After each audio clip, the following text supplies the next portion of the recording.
uma satisfação muito grande voltar a Belém, essa cidade que eu aprecio muito. Tenho grandes amigos aqui. Minha saudação inicial ao presidente do TRT, meu particular amigo, o desembargador Sérgio, com quem convivi muito tempo na época da direção da Associação dos Magistrados Brasileiros. A minha saudação ao desembargador Marcos Maia, diretor da Escola Judicial, ao juiz Saulo, que me acompanha na mesa, minha saudação especial. E quero iniciar cumprimentando, não sei se ainda está aqui presente, o jornalista Mauro César Pereira, pela sua brilhante palestra. Foi muito interessante. E eu, no início, quando ele apresentou a síntese do tema, até particularmente achei um desafio, né? Um jornalista e com um enfoque também de questões jurídicas.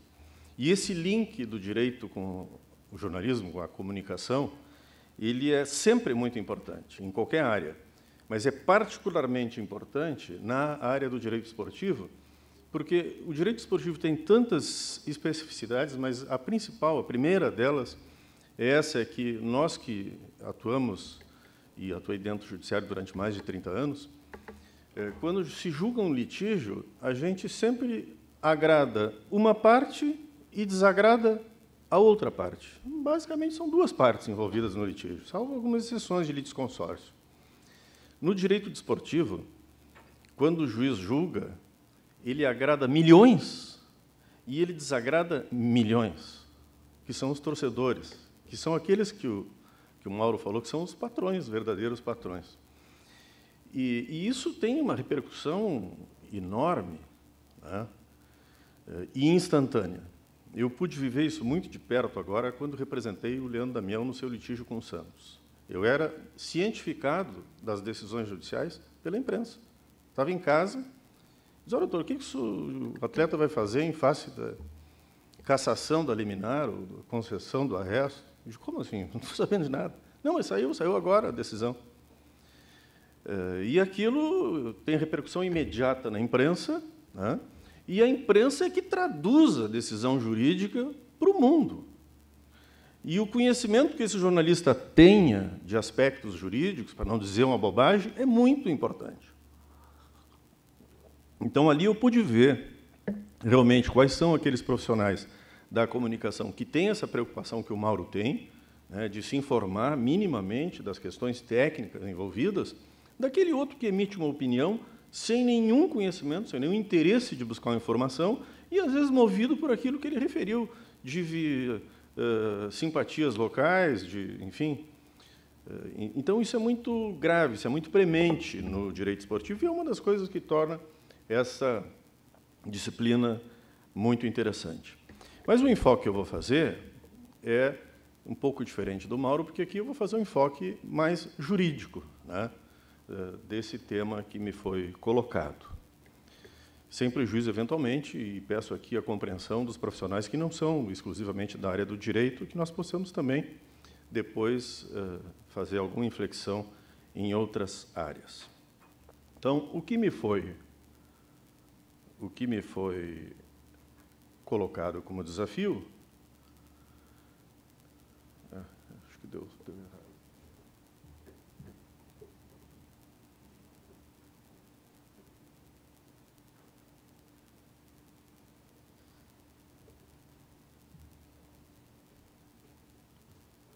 É este tema da duração do trabalho do atleta profissional, da jornada, como é referido na lei, do atleta profissional, acho que vai dar, de futebol e seus acréscimos remuneratórios. Eu queria começar, antes de entrar especificamente... Qual é o botão aqui que passa para frente? Eu queria começar fazendo uma indagação. Não está passando.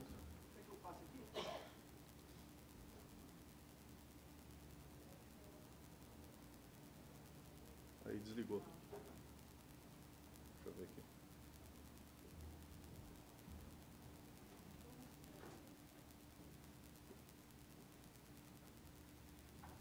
Fazendo uma indagação para a nossa reflexão. Nós estamos falando de jornada do atleta profissional de futebol. Tá bem, obrigado. A indagação é essa: quem pode ser considerado atleta profissional? Nós estamos falando de jornada, de duração do trabalho do atleta profissional de futebol, então vamos começar fazendo essa indagação: quem pode ser considerado atleta profissional? Os jogadores de basquete da Superliga de basquete de futebol, que recebem contraprestação milionária, eles são atletas profissionais. Um exemplo aqui de um expoente de modalidade individual, o Guga Kuerten, foi o nosso maior tenista, que integrava a Associação dos Tenistas Profissionais, a ATP. O Guga era, segundo a legislação brasileira, um atleta profissional. Né? Todos os jogadores de futebol que nós conhecemos, em todos os clubes, são atletas profissionais. Se nós respondermos com a acepção normal, comum, do que seja um profissional, óbvio que nós vamos responder positivamente, pelo menos as duas primeiras indagações. Os atletas da Superliga de vôlei ou da Liga de Ouro de basquete recebem contraprestações milionárias, vivem do esporte. O Guga viveu e vive do esporte, do tênis. São profissionais porque eles tiram do esporte o seu sustento. E essa é a acepção que se encontra lá em qualquer dicionário do termo profissional. É quem vive de determinada atividade que a tem como profissão. Mas, do ponto de vista da legislação brasileira, não é assim. Do ponto de vista da legislação brasileira, profissional, em primeiro lugar, não é a modalidade esportiva, mas o atleta ao praticá-la em determinadas circunstâncias que a lei enumera. A lei não conceitua desporto profissional. Ela não diz determinada modalidade é profissional, a outra não profissional, mas ela prevê que o chamado desporto de rendimento pode ser organizado e praticado desse modo, ou seja, de modo profissional, conforme determinados requisitos. Então, a lei estabelece uma definição do que seja profissional e essa definição não coincide com a acepção comum que todos nós temos de profissionalismo. E onde é que está isso? Começa no artigo 3º, parágrafo único da Lei 9.615, que é a Lei Pelé, que, digamos, é a legislação básica que regula o desporto nacional, já sofreu muitas alterações. Mas o parágrafo único diz que o desporto de rendimento pode ser organizado e praticado de modo profissional, e aí já adianta uma definição, caracterizado o modo profissional pela remuneração pactuada em contrato formal de trabalho entre o atleta e a entidade esportiva. E de modo não profissional, identificado pela liberdade de prática e pela inexistência de contrato de trabalho. Então, em primeiro lugar, vejam que só tem duas possibilidades, ou é profissional ou é não profissional. Nem sempre foi assim. A legislação estabeleceu já outras modalidades. Nós tínhamos o semiprofissional e nós tínhamos, em contrapartida ao profissional, o chamado amador, aquele que pratica o esporte por mero lazer ou diletantismo. Hoje não existe mais esses enquadramentos na lei. Nós temos apenas a modalidade profissional e não profissional. E profissional é quem recebe remuneração através de um contrato formal de trabalho, em princípio. Quem exerce essa atividade sem a formalização de um contrato de trabalho, e mesmo recebendo outras formas de contraprestação, como incentivos materiais e de patrocínio, é considerado pela legislação brasileira como não profissional. O artigo 26 da mesma lei segue nessa mesma linha. Atletas e entidades de prática desportiva são livres para organizar a atividade profissional, qualquer que seja a sua modalidade, respeitados os termos desta lei. E no parágrafo único, considera-se competição profissional, para os efeitos desta lei, aquela que, dois requisitos, promovida para obter renda, a competição e disputada por atletas profissionais, cuja remuneração decorra de contrato de trabalho desportivo. Então, aí nós temos os requisitos do enquadramento de um atleta como profissional. Ele tem que ter sido contratado mediante um contrato formal de trabalho desportivo, que é bem diferente do nosso contrato de trabalho comum, que pode ser celebrado tacitamente, que pode ser oral, que a regra geral é que seja por tempo indeterminado, a determinação de prazo é apenas exceção.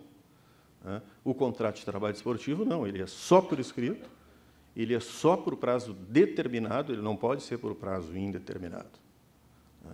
E ele tem algumas exigências, outras formais e solenes, que, inclusive, ele tem que ser inscrito para gerar o vínculo acessório desportivo, etc., etc. Só se pode escrever, na entidade de administração do desporto, um contrato escrito, um contrato verbal, não.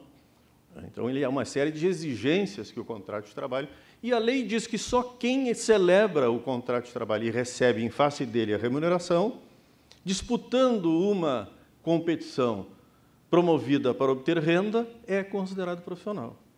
Então, vejam, isso é uma maneira fácil que o legislador encontrou de solucionar um problema, mas que gera outros tantos. Por quê?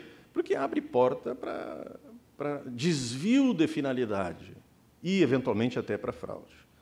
Por exemplo, aquilo que eu referi, ligas que, digamos, empreendem com valores altíssimos, como a Superliga de Vôlei, como a Liga de Ouro de Basquete, a imensa maioria, se não a totalidade dos atletas, vocês acham que é contratada mediante contrato especial de trabalho esportivo ou mediante um contrato de natureza incerta, recebendo sob a forma de incentivos ou patrocínios? Se a lei dá chance de optar, é óbvio, né? Por que eu vou contratar na forma de vínculo empregatício, que eu tenho muitos encargos, e, mais do que isso, como a lei de incentivos ao desporto proíbe que esses incentivos captados sejam aplicados no pagamento de remuneração a atleta profissional, estas entidades de prática esportiva, não contratando atletas profissionais, ou seja, mediante contrato de trabalho desportivo formal, se habilitam a captar recursos, através da lei de incentivo, e aplicar esses recursos no pagamento de incentivos e bolsas aos atletas. Então, um evidente desvio de finalidade, que deve ser corrigido, há formas de ser corrigido. Eu acho que todo atleta que vive da profissão, ele deveria obrigatoriamente ser contratado mediante vínculo de emprego desportivo, obrigatória a assinatura do contrato de trabalho desportivo. Mas as alternativas que têm sido apresentadas não seguem essa linha. Atualmente, foi apresentado, já será apresentado um anteprojeto de lei geral do futebol, regulando o futebol fora da Lei Pelé. Até o doutor Pedro integra a comissão, que estará aqui à tarde, integra a comissão especial da CBF que estudou esse tema, e eu gostaria até de ouvi-lo sobre isso, mas o texto da Lei Geral do Futebol que eu li não me agradou numa parte, porque, tentando solucionar um problema, parece que ela vai criar um outro muito maior. A lei permite a seguinte possibilidade, permite não, impõe a seguinte alternativa, esse anteprojeto de lei, específico para o futebol. Todos os atletas que receberem até um nível remuneratório que a lei fixa em valores de hoje em R$33 mil e alguma coisa, reajustado daqui para frente, todos os atletas desse nível obrigatoriamente terão que celebrar contrato de trabalho desportivo. E, acima desse patamar, veja, doutor Trosal, obrigatoriamente terão que celebrar contrato de prestação de serviço. A lei impede o vínculo empregatício quando a remuneração for superior a R$33 mil. Toda vênia, eu acho que há uma inconstitucionalidade flagrante nessa proposta, porque a relação de emprego ela é protegida constitucionalmente. E o atleta que chegar no nível remuneratório máximo, ele tem a seguinte contingência, ele fica com o salário congelado, ele pede demissão para celebrar um contrato de prestação de serviço. o que atenta também contra o princípio da irredutibilidade salarial. Mas, mais do que isso, a lei vai aprofundar o fosso que existe hoje entre os times médios e pequenos, clubes médios e pequenos, e as grandes agremiações. Porque as grandes agremiações poderão, com um nível salarial médio sempre superior a R$30.000, salvo exceções, contratar mediante contrato de prestação de serviço, sem pagar férias, sem pagar 13º, sem pagar fundo de garantia, com encargos menores. E aos médios e pequenos, a eles a lei trabalhista, a eles a CLT e a Lei Pelé, com todos os encargos decorrentes. Obviamente que, além das dificuldades que esses clubes pequenos e médios enfrentam, eles terão mais essa, né? Encargos maiores. Lógico que quem era grande ficará maior, quem era pequeno ficará menor ou fechará as portas. Essa eu acho que será a consequência, e isso terá que ser bem discutido. Mas, enfim, é uma primeira leitura que fiz deste anteprojeto e não me agradou. Mas, então, a nossa Lei Pelé, no artigo 28, refere novamente, né, a definição de atleta profissional, né, aquele que recebe remuneração pactuada em contrato especial de trabalho, firmado com entidade de prática desportiva. No artigo 28A, uma questão interessante para nós, que vamos falar especificamente sobre futebol. Considera-se autônomo o atleta maior de 16 anos, que não mantém relação empregatícia com entidade de prática desportiva, oferindo rendimentos por conta e por meio de contrato de natureza civil. O parágrafo 3º, o disposto nesse artigo, não se aplica às modalidades esportivas coletivas. Então, do ponto de vista da nossa legislação, autônomo só atleta individual, de modalidade individual, que não celebre contrato de trabalho desportivo. Agora, eu pergunto aos senhores, e aqueles, então, que celebram esses contratos que não são contratos de trabalho, recebendo incentivos, eles são o quê? Eles não são empregados porque não têm contrato de trabalho desportivo. E eles não são autônomos porque a Lei Pelé diz que autônomo é só o integrante de modalidade individual. Eles são o quê? Eu não sei. São prestadores de serviço que estão num limbo jurídico. A lei não define a sua natureza jurídica. E o artigo 94 torna obrigatório o contrato de trabalho desportivo na modalidade de futebol. Futebol não tem escolha. Se paga a remuneração e se disputa uma competição destinada a obter renda, é obrigatório contratar mediante contrato especial de trabalho desportivo, ou seja, vínculo de emprego. Em todas as demais modalidades, isso é facultativo. Elas podem celebrar contratos de outra natureza, pagando sob a forma de incentivos ou patrocínios. Então, aqui nós temos um resumo do enquadramento na Lei Pelé das diversas modalidades do desporto. Atletas de futebol, quando a competição for promovida para obter renda, o profissionalismo, ou seja, a celebração de contrato de trabalho desportivo, é obrigatória. Nas demais modalidades coletivas, é facultativo. Nas modalidades individuais, também é facultativo. E no desporto educacional, militar e menor de 16 anos, que aí não é desporto de rendimento, ela é vedada, portanto, é vedado o profissionalismo nessas modalidades. Eu quis fazer esse primeiro enfoque porque nós vamos tratar da jornada de trabalho do atleta profissional. Então, nós temos que começar definindo o que é atleta profissional. Muito bem, na duração do trabalho desse atleta profissional, ou seja, nós estamos tratando aqui de atleta empregado, portanto, as outras formas não estariam sujeitas a isso. A primeira norma a regular a duração do trabalho do atleta foi o artigo 6º da Lei 6.354 de 76, hoje já revogada. O que dispunha o artigo 6º? O horário normal de trabalho será organizado de maneira a bem servir ao adestramento, quer dizer, uma expressão que hoje não seria politicamente correta, mas o legislador a usou na época, ao adestramento e à exibição do atleta, não excedendo, porém, de 48 horas semanais, tempo em que o empregador poderá exigir fique o atleta à sua disposição. Com a revogação desse artigo 6º da Lei 6.354, duas correntes doutrinárias surgiram, ou seja, ele foi revogado e nada foi regulado a respeito da duração do trabalho do atleta profissional. Nos litígios que surgiram na Justiça do Trabalho, duas correntes se firmaram. Uma, dizendo, a lei não define limite de duração do trabalho, logo não se cogita de direito a horas extras para o atleta profissional, em nenhuma hipótese. Um exemplo de expoente dessa corrente era a professora mineira Alice Monteira de Barros. A outra corrente contrária dizia, não, foi revogada a lei ordinária, mas a Constituição continua estabelecendo limites para a duração do trabalho. Logo, os atletas têm direito a horas extras quando extrapolada a duração diária da jornada, né, de 8 horas, ou a carga horária semanal.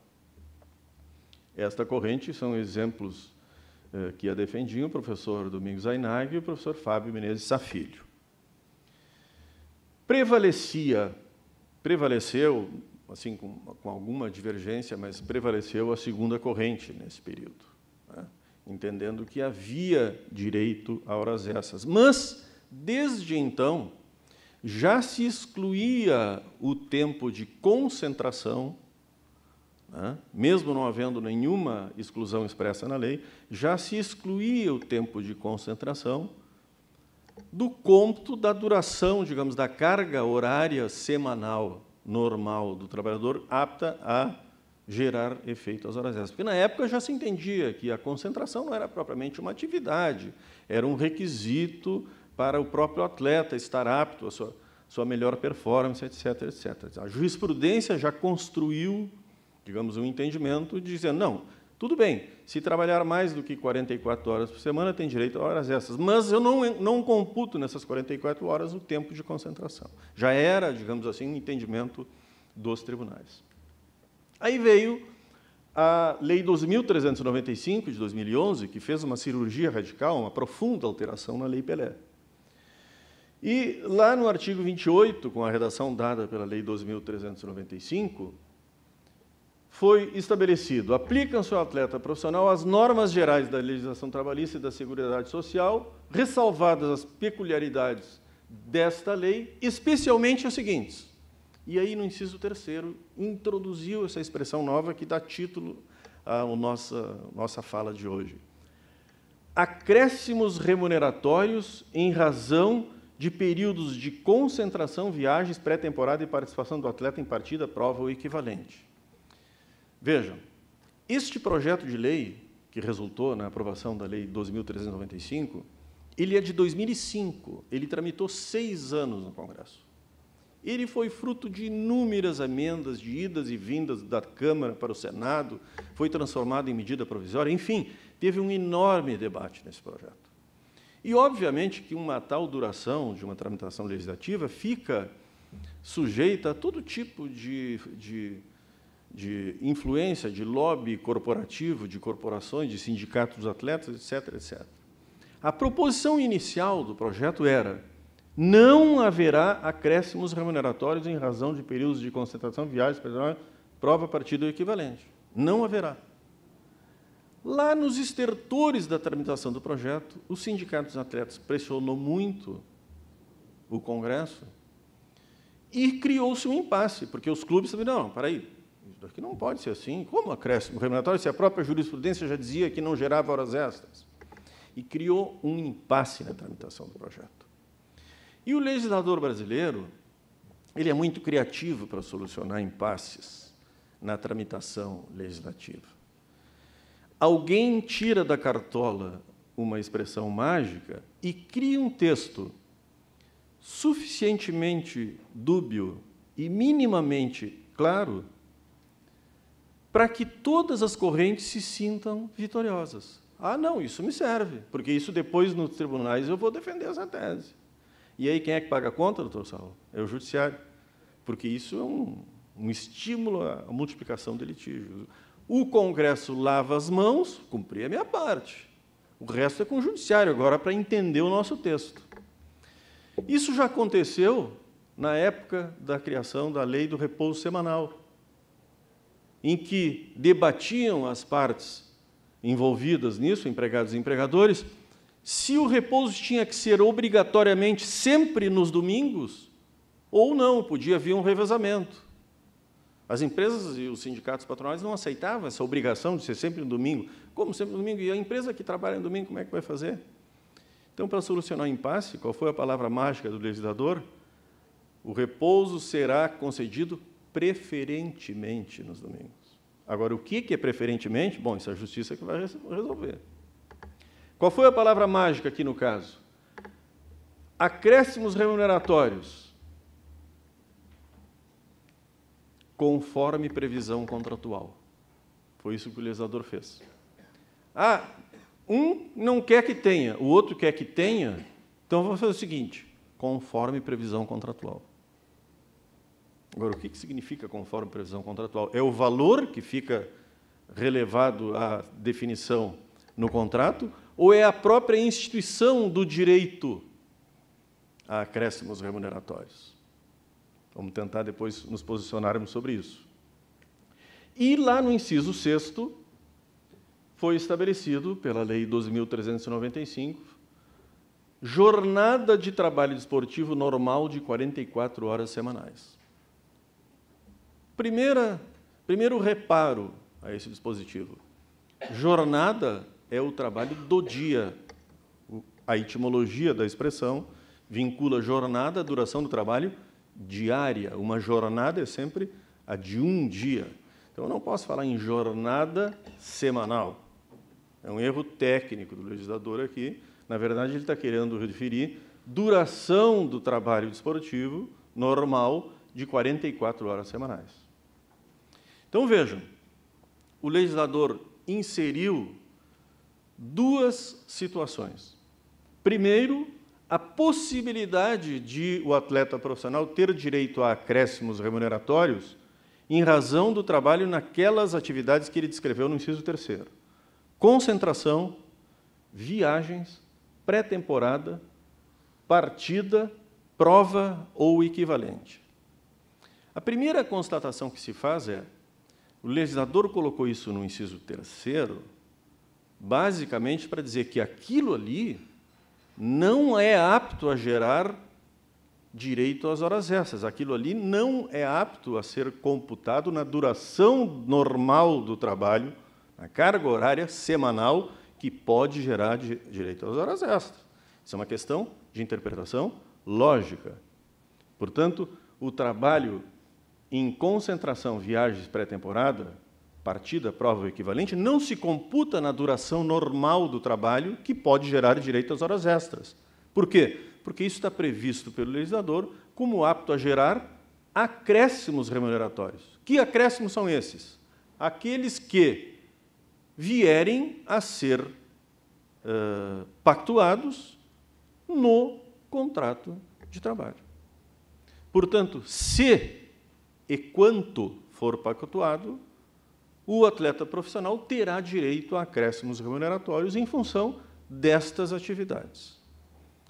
Óbvio que hoje o contrato padrão que as federações dão aos clubes já tem lá: o empregado receberá a título de acréscimos remuneratórios tanto, e já bota tanto ali.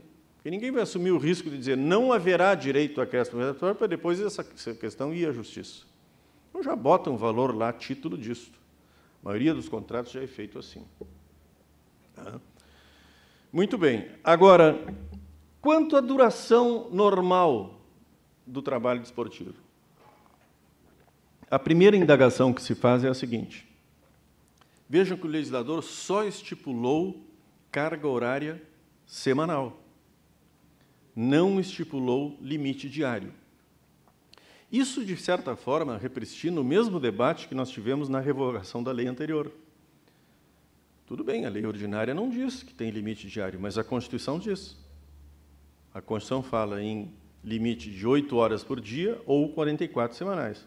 Então, há quem defenda o seguinte: o atleta profissional, seja ele de futebol ou de outra modalidade que opte por essa alternativa, tem direito a horas extras quando, em suas atividades que não estiverem inseridas no inciso 3º, for trabalhar mais do que 8 horas por dia ou 44 por semana. 8 horas por dia com base na Constituição, 44 horas por dia com base na Lei Pelé. Eu, particularmente, acho que não cabe essa interpretação, porque a lei regulou especificamente a matéria. Os senhores dirão, mas não, a lei ordinária não pode revogar nem derrogar a Constituição. Sim, eu sei disso, mas ela pode regular inteiramente uma atividade. E vejam, há outras circunstâncias que a lei ordinária afasta o direito a horas extras e nem por isso sofre a pecha de inconstitucional. Vou dar um exemplo aos senhores. O gerente ou aqueles que exercem atividades externas. A CLT diz que eles não têm direito a horas extras, mas lá na Constituição não fala nada. E essa tese já foi defendida. Esse dispositivo da Constituição é inconstitucional. E o Supremo já decidiu que não, que é constitucional. Não há inconstitucionalidade na CLT ao restringir o direito de horas extras, ao não reconhecer o direito de horas extras aos gerentes e aos que exercem atividades externas. A Justiça do Trabalho decide isso todos os dias. E isso já tem decisão do Supremo Tribunal Federal, que é a última palavra em termos de constitucionalidade. Logo, pelo mesmo fundamento, utilizado pelo Supremo ao defender esta constitucionalidade, eu também afirmaria que o inciso 6º do artigo 28 não é inconstitucional ao limitar a duração normal do trabalho apenas à carga horária semanal, e não à diária. E por que nós entendemos que isso é possível? Porque, como eu referi no início, o trabalho desportivo ele tem especificidades que o diferenciam enormemente das relações de emprego normais. A começar, nós temos no trabalho desportivo a chamada competitividade desportiva. É da incerteza de resultados que depende o sucesso de uma competição. Porque se tiver uma agremiação muito forte e outra muito fraca, este empreendimento está fadado ao insucesso.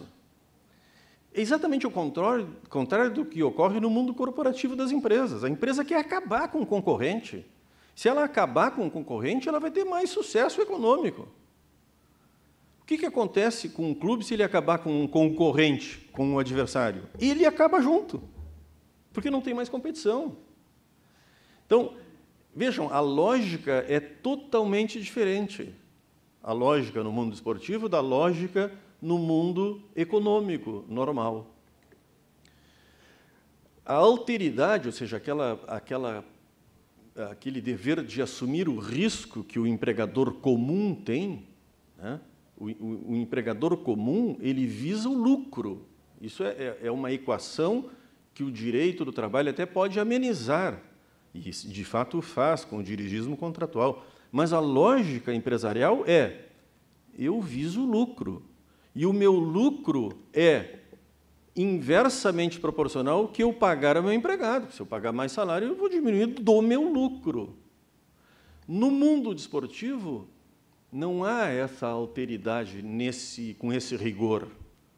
Porque a finalidade, embora os clubes dependam sempre de arrecadação, e essa questão da gestão dos recursos é cada vez mais importante, a finalidade primordial de um clube não é gerar lucro, é gerar sucesso nas competições que ele participa, até porque o lucro é decorrência natural disso. Então, ele primeiro tem que visar o sucesso na competição.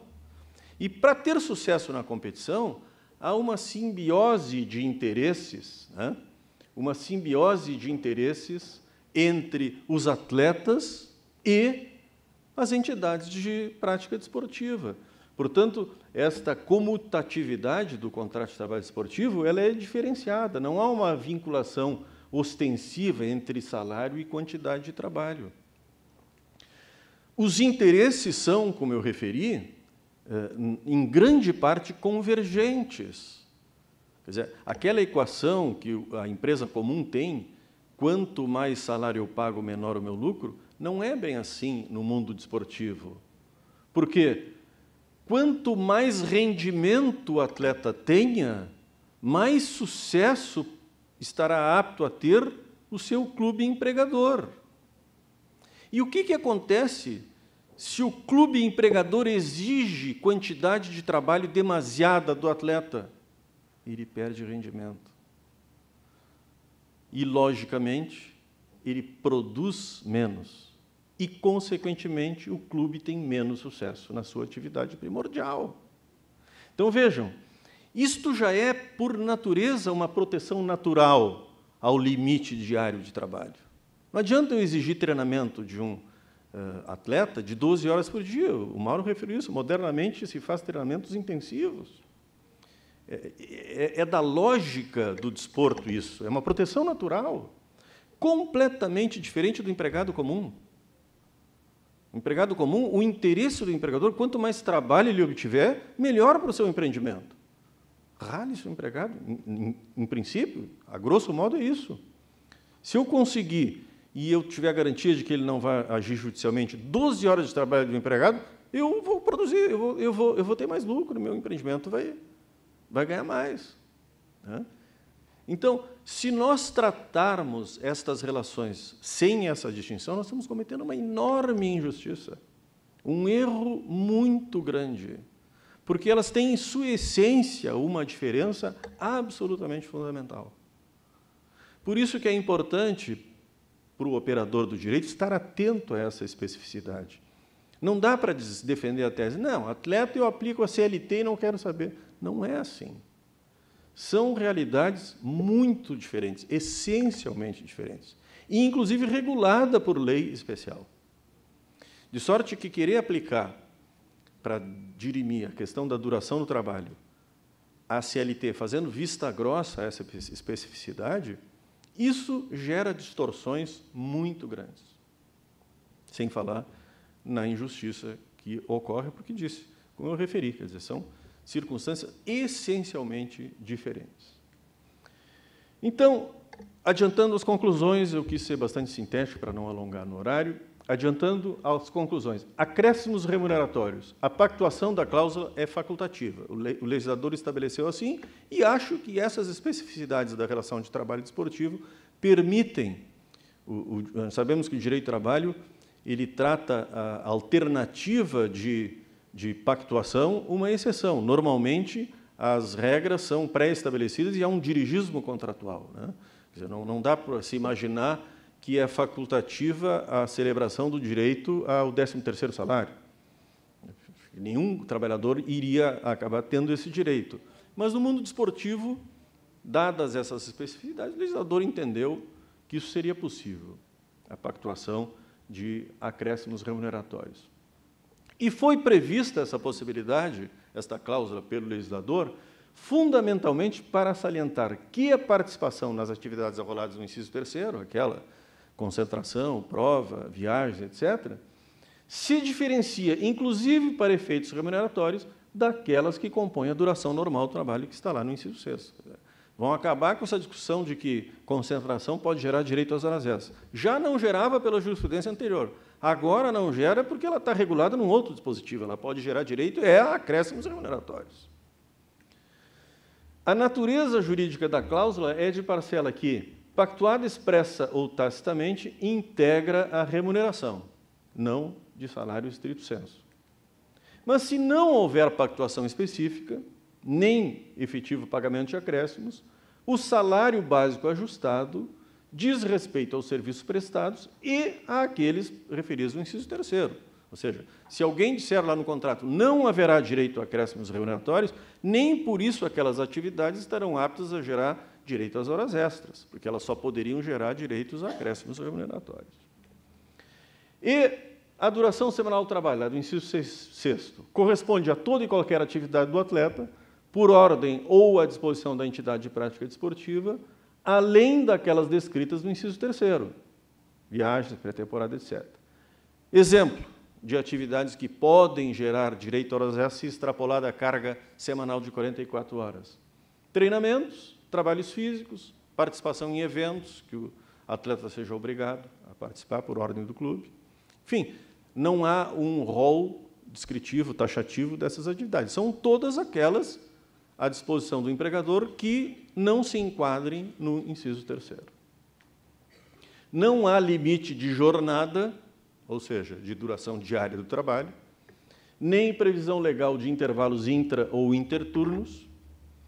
Trata-se de norma especial que, dadas essas especificidades a que eu me referi, exclui a aplicação da CLT neste aspecto. E apenas se for extrapolada a duração semanal do trabalho, no exercício daquelas atividades não incluídas no inciso 3º, haverá direito a horas extras. Então, era isso, basicamente, que eu tinha a expor inicialmente para vocês. Eu estou à disposição para qualquer debate e agradeço novamente a oportunidade de ter estado aqui com os senhores. Obrigado.